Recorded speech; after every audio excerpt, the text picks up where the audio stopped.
ప్రతి వ్యాప్తికి ఏదైతే మనకు ఇప్పుడు బుసలు కొడుతుందో వైరస్, దీనికి ఎక్కువ శాతం కారణం ప్రజలు గుమిగూడడం.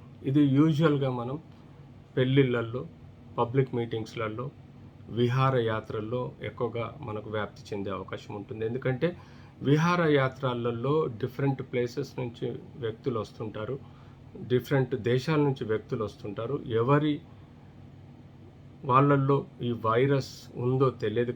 తగునంతరం క్లోజ్డ్ డిస్టెన్స్ మెయింటైన్ చేయకపోవడం కానీ, ప్రాపర్ వ్యాక్సినేషన్ చేసుకోకపోవడం కానీ, మాస్క్ ధరించకపోవడం వల్ల క్రాస్ ఇన్ఫెక్షన్ పెరిగి ప్రజలకి ఇన్ఫెక్షన్ విహారయాత్రలో ఎక్కువగా స్ప్రెడ్ అయ్యే ప్రమాదం ఉంది. కాబట్టి విహారయాత్రల్లో గవర్నమెంట్ పోలీసింగ్ స్ట్రింజెంట్గా ఉండి కనీసం మాస్కులు ధరించే విధంగా, ఎందుకంటే డిఫరెంట్ కంట్రీస్, డిఫరెంట్ స్టేట్స్ నుంచి జనాలు వస్తుంటారు కాబట్టి తప్పనిసరిగా వాళ్ళు మాస్క్ ధరించి శానిటైజేషన్ కేర్ తీసుకునే విధంగా జాగ్రత్త పడాల్సిన అవసరం విహారయాత్రల్లో ఉంది. అవాయిడ్ చేస్తే ఇంకా బెటర్. ఇప్పుడు ఎప్పుడైతే మనకు ఇన్ఫెక్షన్ రేట్ పెరుగుతుందో విహారయాత్రలు అవాయిడ్ చేసి ఇంకొక 3 నెలలు 6 నెలలు ఆగి తర్వాత విహారయాత్రలు పోతే మనకు సేఫ్టీ మెజర్స్ ఎక్కువగా ఉంటాయి.